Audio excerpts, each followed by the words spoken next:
Awesome. I am joined here with Julie Merica. Hi, Julie. Hello. Thank you for having me. Thank you for coming. I'm so excited. And I'm going to start today's episode by pulling a card from the Good Tarot deck. The Good Tarot deck is by Colette Baron Reed. So we set our intentions off camera to have fun and to help others. So maybe this card will help us along the way. And it is the Seven of Air. And I will look, I'll get the... That's beautiful. No, it is very beautiful. For people who aren't watching the video, it's a woman in a mask, and then she's surrounded by 7 birds. The colors are gorgeous. It's like very pretty teal and greens and blues. Very pretty. So it means independence, nonconformity, living life on one's own terms without people pleasing. Now is the time for me to live life on my own terms, so I must find the courage to reject conformity. Listening to my yearning for independence is key to breaking free of groupthink and attending to my own needs. I love that. Me too. Okay, that feels really dead on. That feels good. That feels like the right move. Oh, awesome. I'm so glad it resonated with you. I'll just jump right in. Is people pleasing something that you struggle with as well? Oh yeah. Since I was a kid, it's been a lot of unlearning in my adulthood of being like, I kind of learned that my codependency was a big part of that, like trying to make everybody happy and then not realizing what I wanted or what would make me happy. And then you very quickly realize that it kind of is a catch-22, because the more that you people please, the less pleased people are with who you are, because it's not very authentic, even though it feels like the real you. And so it took me a long time to even find what my identity was outside of helping others and like being a people pleaser. You know what I mean? Yes, totally. And you're so right that becomes your identity, is helping others and pleasing others. Yeah. And I thought I was like, well, that's who I am. And I don't want to change that because it's a nice person and I'm a good person. And so I have had to kind of walk a tightrope in between figuring out how to be kind and still resonate with wanting to make people happy, but also filling my own cup first kind of thing. Yes. Oh my gosh. I know that you may have heard this too, but some phrase I heard was there's a difference between being kind and being nice. Yeah, I did an episode on that one, actually. Oh, really? Okay. Let's talk about your podcast, Make Your Damn Bed. You have so many great episodes. Every morning, I think it can't get better. And then the one you've uploaded is just as great as the one before. So I would love to hear about your inspiration for that podcast. That's really sweet of you. Thank you. The inspiration really came from, I have done a lot of my own therapeutic journey, a lot of familial trauma kind of things that I went to a lot of therapy for and did some self-help reading. And then I got just obsessed with psychology and all this stuff. And then I would find myself having these same exact conversations with every one of my friends at any age, all levels in the spiritual journey. And just it was repeating these same rants kind of against society and against these tendencies that we all seem to resonate with.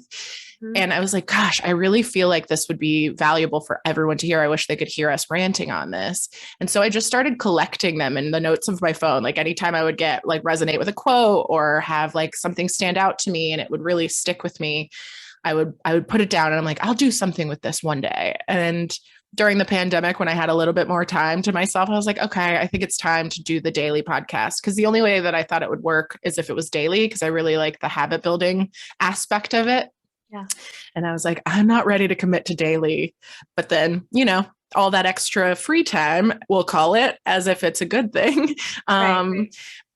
But all that extra kind of free time, and on my perspective, I was like, well, it's never going to get to be a better time for me. I guess it's not going to get more available. So I sat and started, and then it resonated with other people. And so I just kept going. I was only going to do 66 days, but I kept stumbling upon more content and feeling good about it. And we're here 300 days later.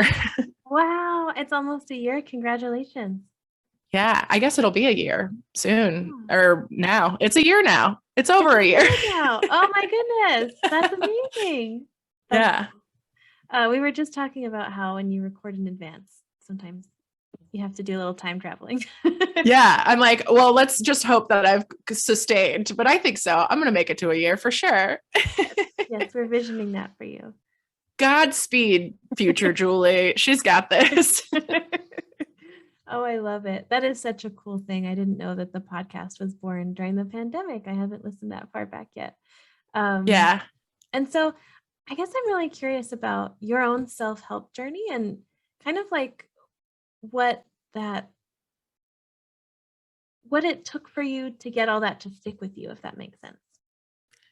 A lot of repetition, a lot of practice. And I have just learned that we all are so exactly the same, but we're also very different. And I think that's the most interesting thing about psychology is all of our brains have the exact same feelings and brainwaves and experiences, but obviously the things that resonate with those experiences are so, so different based on our perspectives and the way we've learned life and our languages we speak and who like resonates with us. And I think that that's the beauty of knowing that in producing new content is that it will resonate with someone somewhere. Someone will like recognize your voice in a crowd and need to hear the things that you have to say. So I always encourage everybody to just speak up if they have something important to say, because there is someone out there that wants to hear it from your perspective. But I have learned that in finding that has been a gift and a curse because we live in the internet era where there literally is endless content. But as you get older and start to hone what your taste is, and you do start to focus in on what you actually love and what resonates with you and what you like, you can kind of start steering like almost like a playlist. It will start like the algorithms will change and you'll find artists and psychologists and like writers and authors and TikTok creators and podcasts that do speak to you specifically and feel like they're made for you. And like, you know, you have those song lyrics that will hit sometimes. And then years later you hear it and you're like, why was this the song for me or whatever?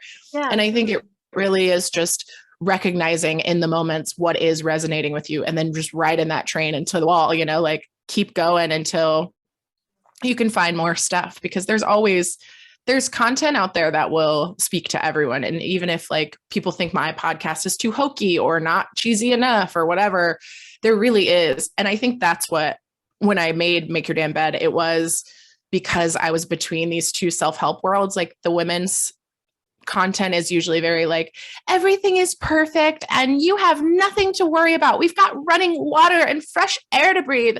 And then the men's would be like, get out of bed at 5 a.m. or you're a piece of shit. And I'm like, okay, there's a middle ground here. Like there's something in between that's missing. And obviously I think there are content creators doing it, but I just couldn't find it. So I was like, well, you make what you want to see. And here we are. Oh, that's so true. And you make me laugh, but that is so true that it's hard to find something that's validating and uplifting, but also lets you be where you are. And that is exactly what your podcast does. Yeah, thank you. Thank you. I do. I try to do that because I'm like, I like to be an optimistic realist, you know, like we do live in a pretty dark world and it can be, but it doesn't have to be everything is a nightmare and everything is dark, right? Like there is middle ground. Everything is gray area. And if you're looking for the bad, you're going to find the bad. If you're looking for the good, you're going to find the good. But I think there is room to do both. You can't ignore the fact that there's bad just to embrace the good. You can ignore the good. Everything is fleeting, including the bad shit. So just like lean in when you can to the good shit and then just remember that the bad shit will be over soon, you know, and you'll get back to the good shit too. Can I cuss? I'm doing it a lot. Yes, you can. Okay. Sorry. I was like mid-sentence, like, oh no. No, you're totally good. Thank you. That is so true. I love that so much. And I love that you said repetition because I feel like I'll listen to, it's the same messages really over and over and over and over again from different podcasts and different books and speakers. Mm-hmm. But for some reason, like on the 20th or 50th time I hear the same message, it takes that long for it to click with me.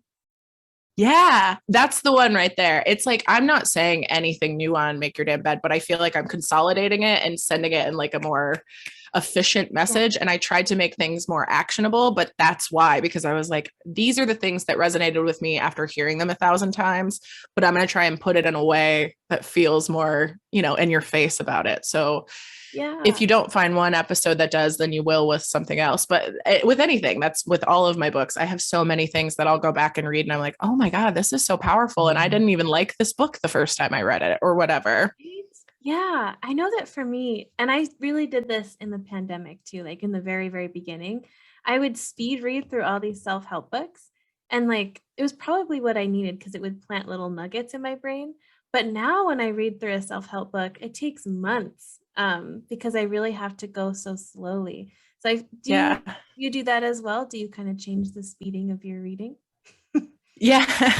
Nice. All right, Dr. Seuss. Yeah, I find myself going back and forth. I have severe ADHD, so sometimes I am in the mood to just like absorb and take in, and then other times things will resonate, and I do forget unless it's something really powerful. So which is why I keep notes in my phone of like important quotes, or I'll take pictures of things and post them to my Instagram, like pages that resonate, or I'll highlight. I'm the queen of like buying books and just destroying them with like underlining, highlighting, dog earring. I am an author's worst nightmare. But I do find that like sometimes I am just ingesting content to ingest, but it does, like you said, it plants little seeds. And then eventually when you come back and you rewater that seed, you're like, damn, this actually flowered into something important for me. Or, other times they'll just die away and you're like, I don't really care about that anymore. It's not that important, but it's cool. Yeah. It is cool how that works. Yeah. Do you find that teaching these things on your podcast makes it stick better for you? 100%. I was a school teacher before I moved to Chicago to pursue comedy. And I remember teaching fifth grade, like I learned more about fifth grade content by teaching it than I ever did in fifth grade. I was like, oh man, I really got to learn how to do this math, and I was really going in and like studying this stuff. And you do learn from teaching. I really think if you want to learn something, try to teach it to others. I actually use that as a strategy when I'm teaching. Like I was a nanny for a little while. And so when I'm teaching kids to potty train, I will have them teach their stuffed animals, because you change your perspective in the way that you're doing things. Like the human brain it has to absorb, but also almost put it into a language that's more repeatable, which makes it more attainable. Cause you're like, oh, let me teach this to my teddy bear. And then you can really start to frame it in a way that you might not have thought of even for yourself. It really like helps. And I think it does reaffirm, because well, one, I'm writing these scripts and then I'm reading them out loud and then I'm preaching them and then I'm listening to it to check it over to make sure it sounds good. So I'm obviously absorbing it quite a lot more than I would normally, but also because it is something that I want to be high quality, I am just making sure to to double check with it. And so, yeah, I'm definitely probably processing a lot more than I would if I just checked in with it, That is so cool. And then you also have the accountability aspect of like, people think of you as Julie, the person who, knows so much about emotions and self-help and motivation. So that also gives you like a little bit of accountability, I feel like, to do those things in your life. Yeah, it has made me kind of absorb way more of that content than I think I would normally, which is only helping my life, right? Like it's not a bad thing to I feel like we're absorbing so much content all the time. I have an episode on this too, where like, why not make some of it positive content? And to me, that's kind of what my life has become. And I do listen, I'll like watch, it's either silly, useless stuff, like very dumb content. Like I'll watch like Bob's Burgers, things that don't have any conflict. Like I tried to watch Squid Games because everyone was talking about it. I was like, too much. I can't do it. It's too violent. And I'm like that. So if it's not like either turning my brain off completely to be silly and goofy or educating me in some way, I haven't even resonated with it lately. And I'm sure that will change. I used to be obsessed with like Black Mirror and all that dark stuff too. But lately, I think it's like probably the pandemic and stuff too. I just haven't wanted to absorb that kind of content. So by having the accountability of other people, I'm like, oh, well, this is work, but really it's just to make me feel better in life. Yeah, that's so true. Yeah. I really relate to the Squid Games thing. I was like, Yeah. I don't want to watch people that are in debt struggling and like killing each other. Does not sound It's fun. important.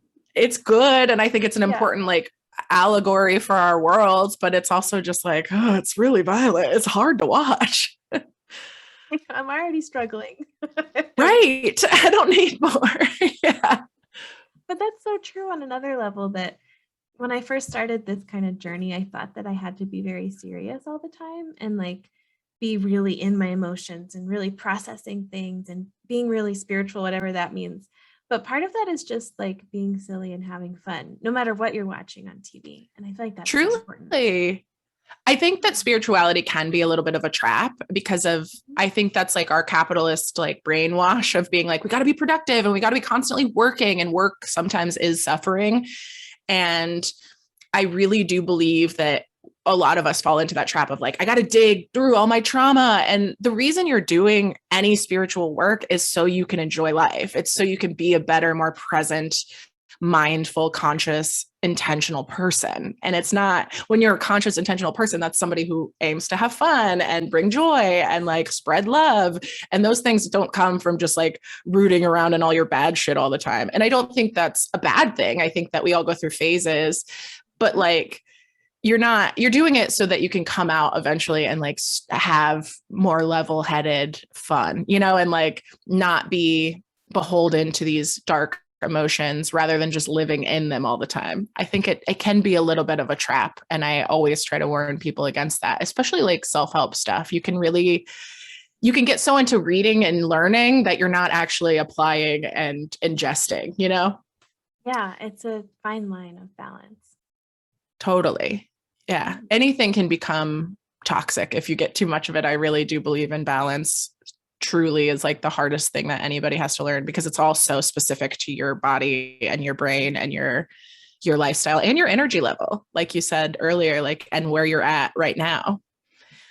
Totally. How did you find that balance for yourself? It's a trial and error game, and I get better every year. This is why I don't mind aging, because I think I get a little more in touch with what my balance is. And it probably normalizes a little bit. I think when you're younger, you do go more extremes because you're testing things out to see what feels good, what doesn't. And like partying really felt good when I was younger. And now I'm learning how to like come back to socializing and partying, but not too much, like it changes every day. And I think being present is the best way to do that. Like being like finding ways to stay grounded, finding little rituals and routines for yourself so you can know when you're not feeling good, and you can kind of just read those like cues and kind of trust them. Because I think if you're not in touch with your actual intuition, you can get confused based on like your fears or like whatever that feel like intuition, but they're not, they're just anxieties. And so like by staying grounded and like figuring out who you are, you can kind of read your cues. So you don't have to like go to these extremes. You can kind of keep more of a like, hey, today I'm in the mood to socialize, or tomorrow I'm in the mood to just sit on my ass and do nothing. And like, you can just read into it and play it by ear. And I have been a big advocate for that in myself and just with my friends. Like, if you need to cancel on me, cancel. If you want to like come out. But like, there's so much pressure to just be on all the time, which is impossible. I just don't think it's doable. And I think by like learning how to stay grounded, you can kind of read into your own energy, like, and kind of just change it based on when it changes, because it's always forever changing. Absolutely. Oh, it's so important to talk about grounding and those. I really love talking about those little practices or little rituals, like you called them, because it's really, well, it's not easy, but we can do like a full moon ritual or a therapy session, but having that in between those things is sometimes really challenging, especially in our really busy lives. What are things that you do? What are those little things you do?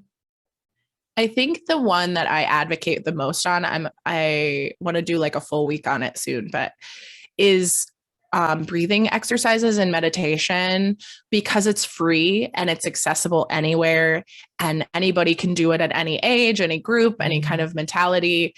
And obviously it's really hard at first. I have struggled with meditation. I think we all have at some point, especially at the beginning. But once you kind of get the hang of it, it becomes just like the default of like this is the only thing that makes me feel in my body right now and reminds me that I am safe, I am okay, because I will get so stressed out and frustrated by the stupidest things sometimes. Yeah. And while big things can hit me and I'm like, oh, bring them on. Like this was a big tragic issue and nothing, I'm fine. But like the dumb, like my paper towel ripped wrong and I'm a mess. And I think that there is this stigma against having these big emotions, but when you learn to meditate and process, you just sit with them and you just like, you're just forced to be like, okay, this is going to pass too. And so you just remind you to like get back in your body, and you can kind of do it anywhere. I've done it in the middle of traffic. I've done it at work. I've done it at home. I try to do it every morning, but sometimes, I don't, but it is something that I do recommend coming back to. Also beverages, I've got like 3 of them now. I'm a big fan of just having like, it's almost like a safety thing. I bring a canteen everywhere with me. I always have like that resource for me so I can feel hydrated and just like have my thing. And I'm not like buying plastic bottles or doing anything. And it feels like I'm doing my part, but I'm also, it's just a comfort thing, but like just figuring out what feels good to you, what makes you feel like you're at home when you're not at home, And I think as a person with anxiety, sometimes I can get stressed out being outside of the house, and I don't want to not leave my house. But I also want to have something to ground me and make me feel like safe. And sometimes it's as simple as having my canteen on me or bringing my headphones and listening to podcasts. And like, there's certain podcasts I've listened to for like decades where they've become family, like I feel like they're my friends. And so I'll just put them on and I'm like, oh, my friends are on the phone with me or whatever, even though they don't listen to me, but it's safety shit. It's like your little nesting wherever you are. Oh, totally. And that's weird because you're like my brushing my teeth friend. Aw, I'm so glad. Do you have any like rituals that are grounding for you?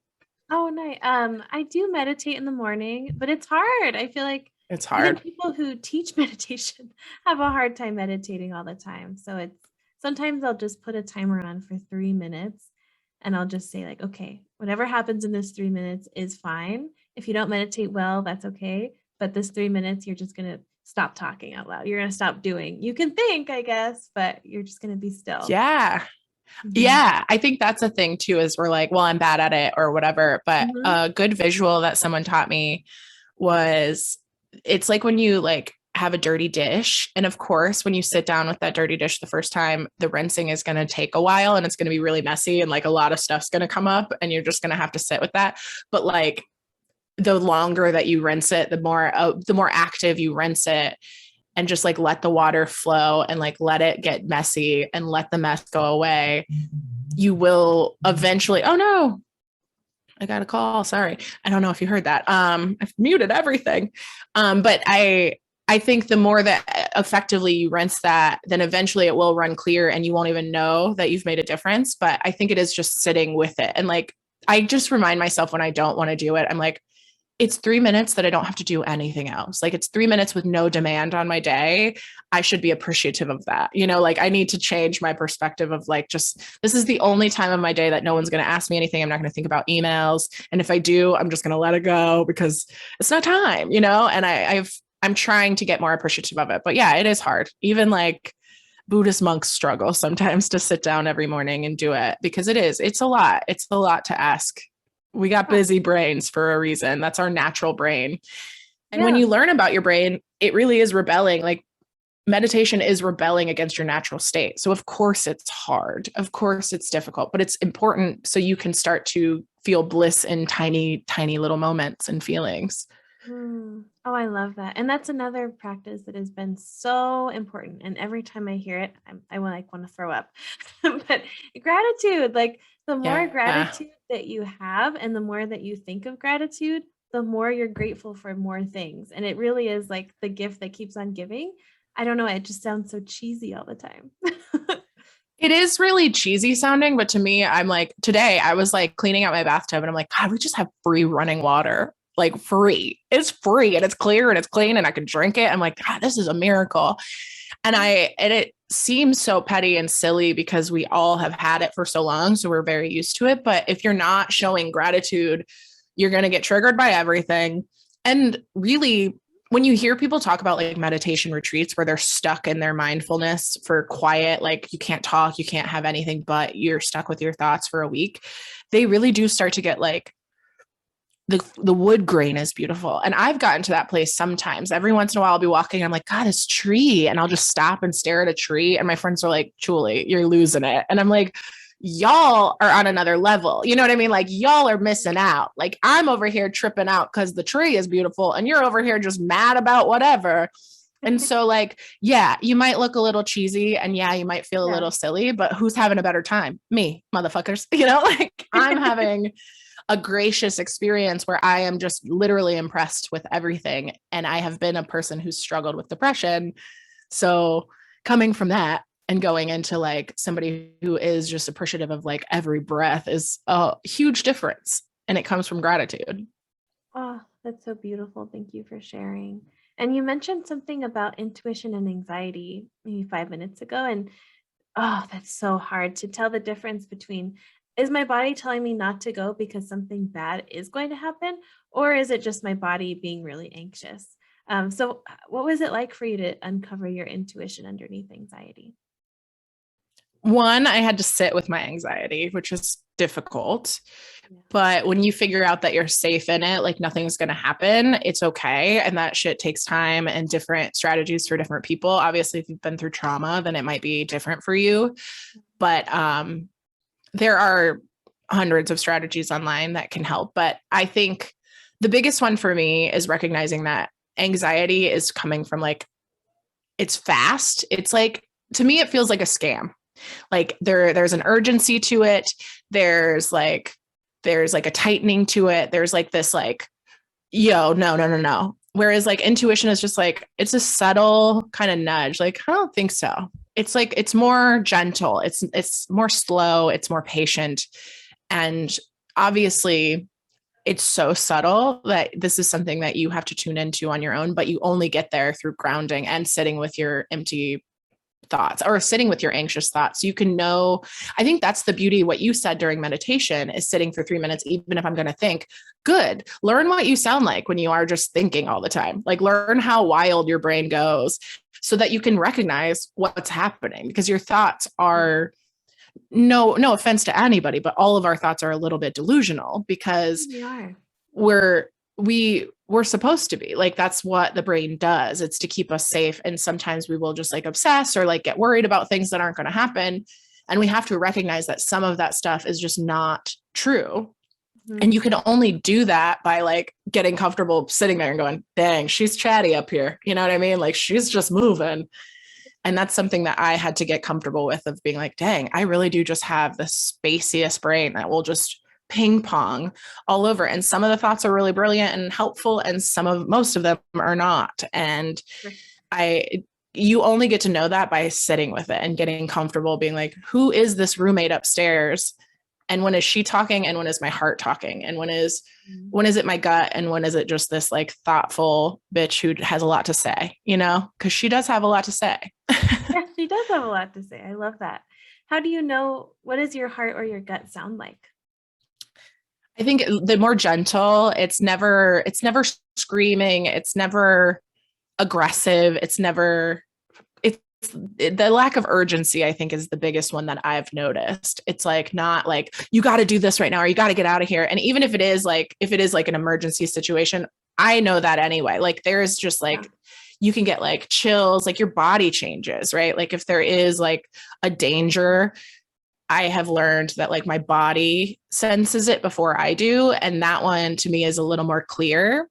Whereas like anxiety is more like, I'll ask sometimes too, what is this trying to protect me from? Is there a danger around me? Okay, maybe I'll get out of here. Or do I not trust this person? Okay, maybe I'll get out of here. But is it more like, I don't want to embarrass myself, because I do comedy and I have performance anxiety and all of these things. So I'm like, is this me trying to like not embarrass myself, which is a valid fear, but it's also, I want to get over that, you know? And like, so I just ask sometimes if I have the time, I'll be like, what is this trying to keep me safe from? Oh, that's cool. That's a lot of kind of getting in touch with your inner child too, of what is this anxiety trying to cover up? Yeah, which is hard because I don't talk to her as often as I should. Mm, yeah, actually, last week's episode, Jay India talked about writing with your non-dominant hand. And this morning I tried it to connect with your inner child, and I was very, very skeptical, and it was actually very helpful. Oh, that's cool. I can't wait to listen to that. Yeah, I know. It's very exciting to hear that. Um, awesome. Thank you so much for answering those questions. I would really love to talk about your career change that you made. You went from teaching to comedy, and you kind of left something that was, sounds like, relatively stable to embark on a new journey. What was that like for you? Intense, terrifying, and the best choice I've ever made for myself. I got out of college. I didn't really want to go to college, but I had scholarships coming in and I wanted to go to college, but I didn't know what for because everything that I kind of wanted to pursue, I didn't necessarily need a degree in. I've always wanted to be a creative, Cool. but I had scholarships and I knew that I wanted to go to college because I do like school and I believe in higher education if it's for you. And for me, I was like, I was about it, but I didn't know what to do. And I was like, well, I do love working with children. And that's like the one thing that I could see myself doing that would need a specific degree. So I went into childhood education and I got a job right out of my internship. And they told me if I worked for 3 years, then I could always get a job coming back. So then I stayed there for 3 years and I loved it. I really did. I taught fifth graders and they put me through the ringer. But I had always wanted to try comedy, but I had crippling performance anxiety and stage fright, and I just couldn't see myself doing it. But after teaching fifth graders, who are the most brutal audience in the world, they will tell you, they will call you out in real time. They know how to heckle. And so I I remember them being like, "You're pretty funny, Miss Merica." And I was like, "Thanks, guys." And like they just kind of built my confidence a little bit. And then I had some co-teachers that were really encouraging because they were all married with kids and they're like, "Go now. Now's your chance. You know, you don't have a family or a life, just move." And so I kind of just bit the bullet and took a sabbatical because I was still too scared to commit to not coming back. And then I just never came back because I was here, you know, I was in Chicago and I just leaned in and it took me a long time to even start. It took me a long time and I started with improv, which I didn't even want to do. I just needed to get rid of my stage fright. And then I beat around the bush for a long time and I made it such a big to do. And then when I ripped off the Band-Aid, I was like, why did I wait so long? It was just something protecting me from me, but it felt silly, but no, it's just part of the journey, you know? And I like that I'm a little bit older too. And I can remind some of these youngsters, like, this is the fun job. Like you're allowed to, you know, drink beers on stage and tell jokes about your butt. Like, come on, this is a good time. Like have some fun here. Cause everyone seems so miserable everywhere you go. And I'm like, Really? we're in comedy, have some fun, you know? And like, you got to remind, because everything becomes work after, if it becomes an obligation, work is hard and it is a hustle and it's a grind and it's not always fun, but I'm trying to remind everybody that this is the better option and like, it will always be here if you want to come back to it and go get more stable jobs and stuff. And obviously the hustle side of things has been hard because I don't have a family to fall back on and teaching didn't pay a great amount to like give me a nest egg, but it's one of those things that like once you learn how to balance, you know, making enough money to survive but also grinding at a pace that feels good and doesn't burn me out. I'm having a lot of fun with it, and I don't know that I'll ever be like a household name for stand up or anything, but I am still enjoying the process, which is really all I've ever wanted. Yeah. So you're in Chicago. Do you do stand up in Chicago? I do. I run a couple open mics mainly is like my mainstays because since the pandemic, I haven't been super comfortable going back fully unless they're paying me. And so I've done some paid gigs, but few and far between because I wasn't active. And most of like the people who were active during the pandemic are booking a lot of gigs, which I'm very proud of them, but I just wasn't, it wasn't mine. And so I kind of focused in on the podcast and I ended up like spending a lot more time on that than hustling. And I'm loving it. I'm enjoying it. And I feel like a lot of it overlaps too, because I can be a little fun and I can have the production side that I've learned through comedy, but still getting paid for my personality, but in a different way, you know? Oh, that's awesome.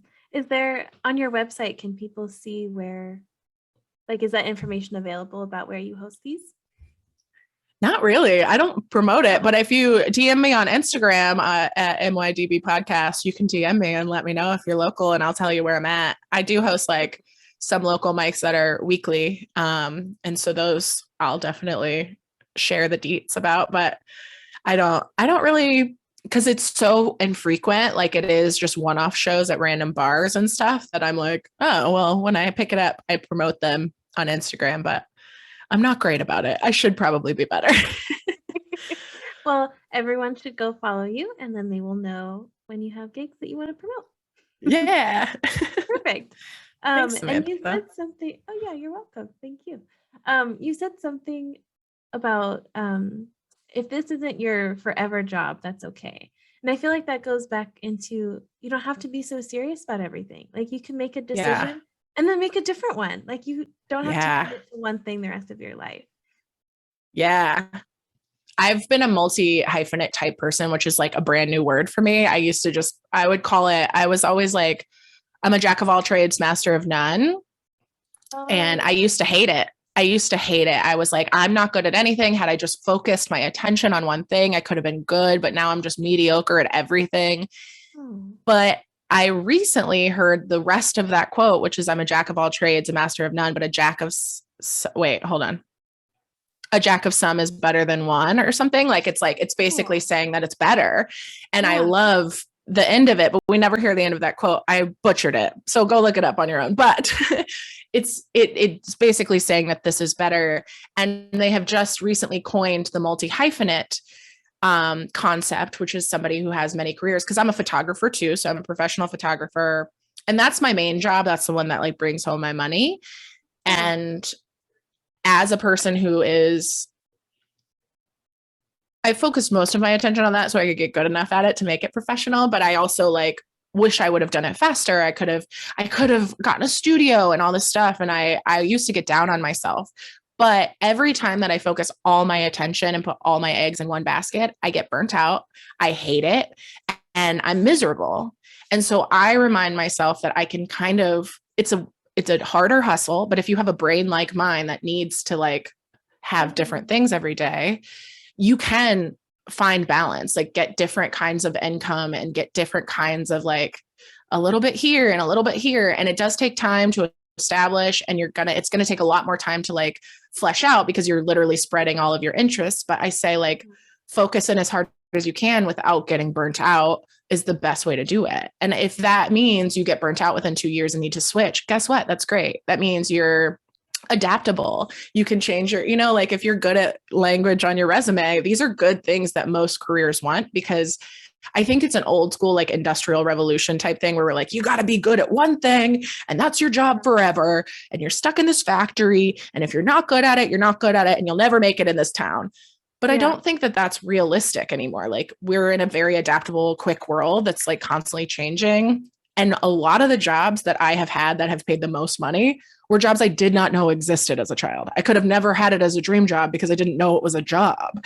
And so I think by staying alert and adaptable and like kind of just like with it and like saying yes to new things and seeing what you like and saying no to shit and like quitting when you hate it is a really good thing. I think it's really valuable. I think people put so much stakes on like not quitting, but guess what? You are the money. That job needs you more than you need that job. If you remember that forever, you will never be, I don't know, manipulated by an employer again. And like, you will never feel below your means and you'll start getting what you're worth, which is a lot. Your labor and your time and your effort and your knowledge and your expertise is worth a lot, especially if you are an adaptable person and a quick learner. And I think that comes from trying a bunch of shit and like spreading yourself a little too thin sometimes. Totally. Oh, that's so cool. Oh, and that's just kind of like the life of a creative person a lot of the times is you do one thing and you like it and you're good at it, but then you have like 10 other ideas in your brain and you're going to feel like you're not fulfilling your purpose if you don't maybe go and explore those things. And I feel like that's just sometimes how people are. And maybe that's not how our society would promote us to be, but it's still knowing yourself so deeply to know that that's what feels good to you. Totally. Yeah. And there's this thing I read too that was like basically like if everybody just stuck to one thing, how many beautiful things would go unexplored? You know, like we all have to kind of, not everybody, some people are meant to do the same job over and over. I used to get envious of my friends who were satisfied with cubicle jobs because I would love to go to a 9 to 5, come home and be done with it. Yeah. But that's just not how I work. And I'm okay with that now, but it took me years to get comfortable with. And it took me years of being mediocre at things to figure out what I was good at and wanted to invest my time and effort into and schooling and education and all that. But just follow the things that actually make you feel good and worry less about monetizing them if you can afford to. Obviously, we all need to survive and pay our bills and do whatever, but focus less on monetizing it. Cause like when I started Make Your Damn Bed, I did not think I would make a dime. And now it's starting to make ad revenue. I haven't seen it yet, but we're going to get there. But it's starting to, and that was just because I was passionate and because I was persistent. And I think that the more you do that, the more you'll start to see like people do have value for things that you didn't think you were just doing for fun, which is nice. Yeah, totally. And it's also okay to just have a hobby. I feel like we kind of 100%. about that.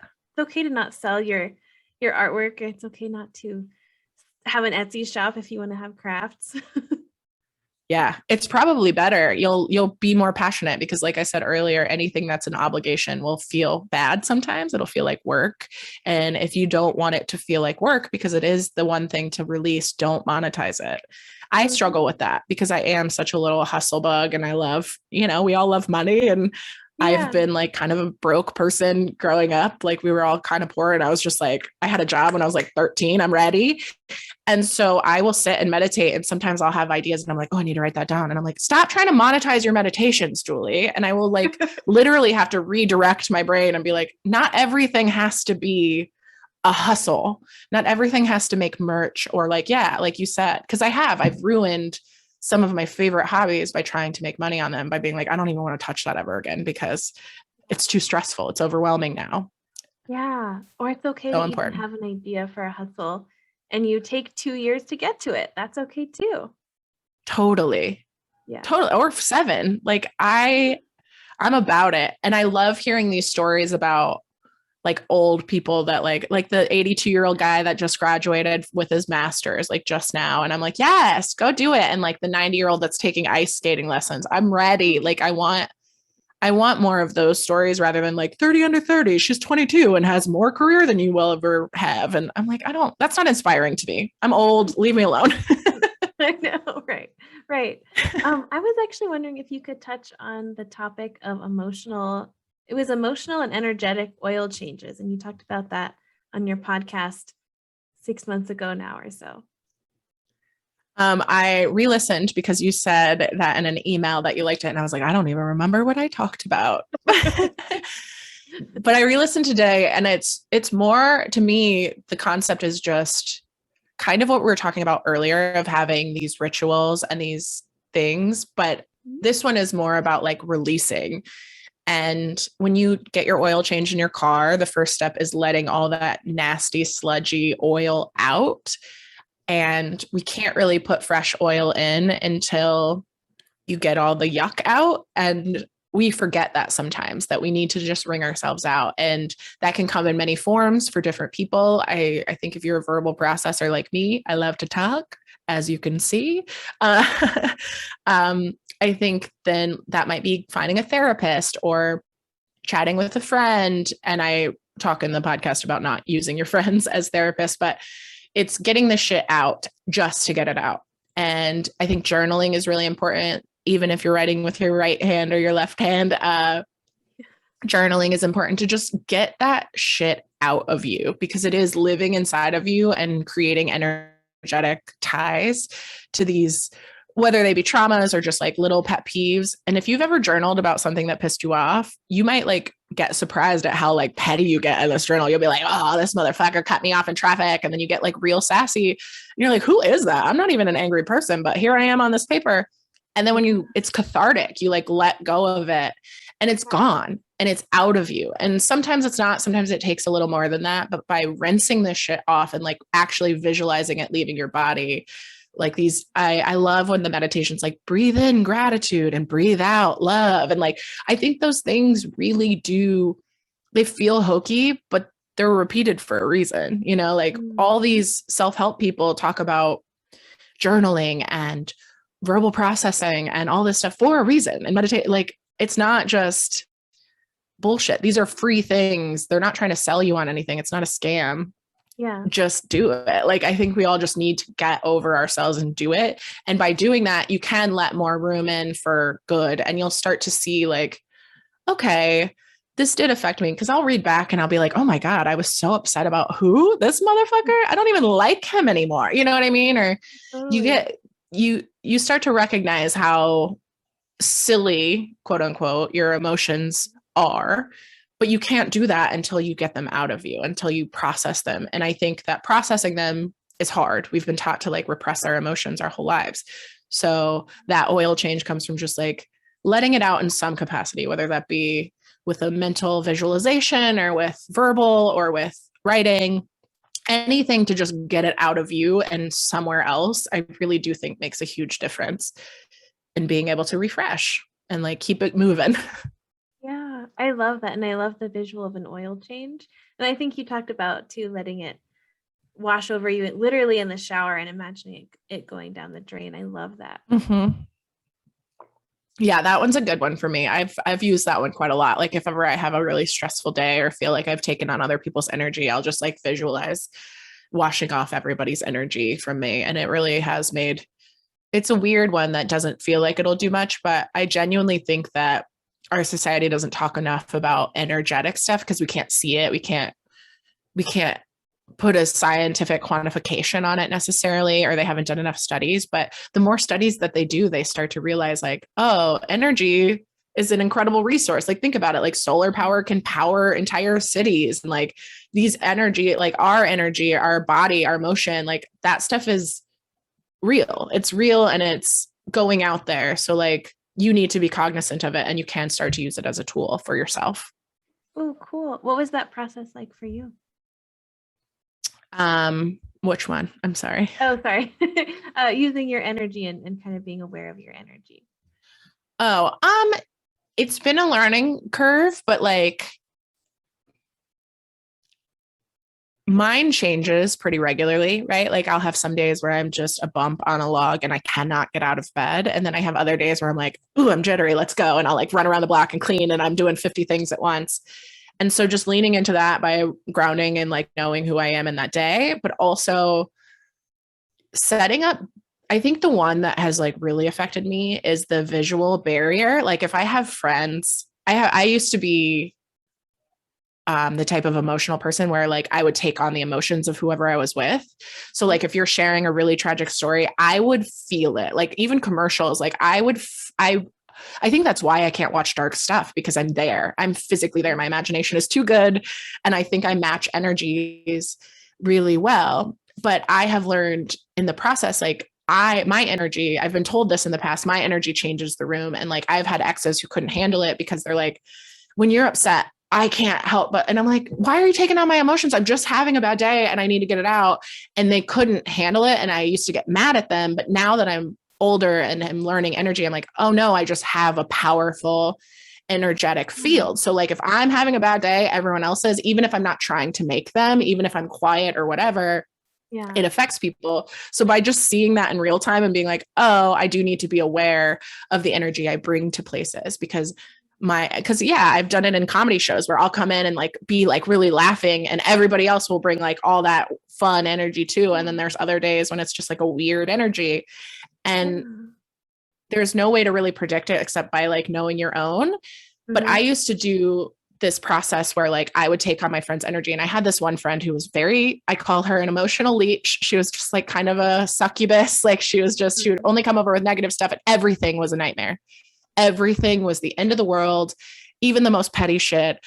And I used to struggle because I felt bad for her and I didn't want to just cut her out of my life. And I didn't know where to draw boundaries. So I learned this process of like literally setting up like a visual barrier in my mind, like of being like, I have a bubble around me and all her words are just going to hit that bubble and bounce off, but I'm going to listen and be supportive, but I'm not going to take it on. I'm not going to allow it to adjust my feelings. Mm-hmm. And just by doing that, like bubble and watching her like processes bounce off, I would leave the exchange so much happier and healthier. And I wouldn't have to like be depressed afterward for like a week. And it changed my whole perspective, like just with that one woman, because I was able to see it in real time. Like I was feeling it, and I was like, oh, well, this is important. If you are just conscious with how you're sharing your energy and who you want to give it to and how you want to share it or receive it, you can like literally block it on your own or share it on your own. But if you're not conscious with it, you'll never learn how to deal with it. And it is like, it's a learning process for sure, because nobody talks about it. And I think it is kind of weird and like a little woo woo, but it's also real. Like that shit is super real. If you've ever been affected by anyone else's energy, it's the real deal. Absolutely. And it kind of reminds me of our card about independence and nonconformity and being true to your energy no matter what's going on around you. Yeah. Full circle, baby. Full circle. Awesome. Well, before we end, I would love for you to give people a little homework to do, or a resource that you love, or an activity that you'd like to kind of send people home with. I think that I'll do, my advice to everybody is just find a meditation that works for you. So there's like hokey stuff. There's one on YouTube that I love, Rhea Earth, REA Earth. And she's got these like really like whimsical, like you are a spirit, not within a body. And like one of those, and her voice is just incredible. I love her. But then there's like breathing exercise from Wim Hof. I love him too. He's like this German guy who's just like, you breathe in, you breathe out, and you can kind of get high on your own breath. And there's different ones for everybody. Just go on YouTube and find different meditation techniques, whether it be a breathing exercise, whether it be sitting with your thoughts, and do 3 minutes just today, only today. And if you hate it, you hate it. But then tomorrow, try a different one and find which one works for your brain, because I use different ones depending on my energy levels. Mm-hmm. But finding something that resonates with you is crucial. And I think it really will change the world if we can all start like channeling our own energy and back into ourselves a little bit. And so we can start to be a better community member and better, like start fighting the man together. And we only can do that by knowing who we are inside. And I think that starts with like, you know, sitting with your thoughts, and that might be through breath work or whatever. Wim Hof is a little more like on demand if you do struggle with simmering your thoughts. Rhea Earth is a little more hokey, but there's like all kinds of resources in between those two, right? I just gave my two extremes that I use regularly. I kind of do both all the time. I'll like do Wim Hof first, and then I'll just sit with my thoughts. But I think finding yours, find the song that sings to you, you know, but I love that. Sit with it. Thank you. So we've talked about your podcast, but what is it called, and where can people find it, and how else can people connect with you?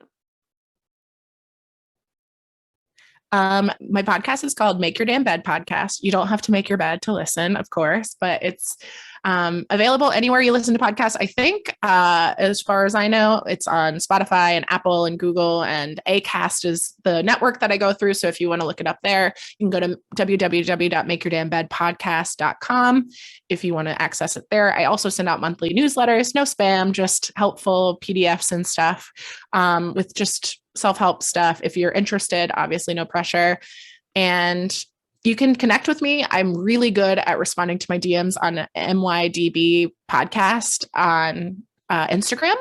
I find it really fun, and I get a lot of my friends reaching out and my listeners reaching out there. And I'm usually pretty engaged because I just think it's super sweet, and I don't get a ton of them. So it's like easy to keep up with, but I would love to hear from you, and I'm about it. Come follow, come hang.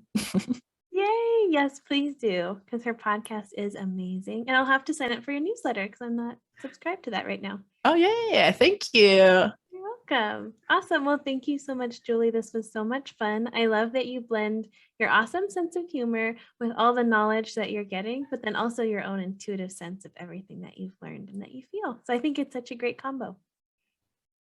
You're amazing. Thank you, Samantha. Thanks for having me. Oh, thank you.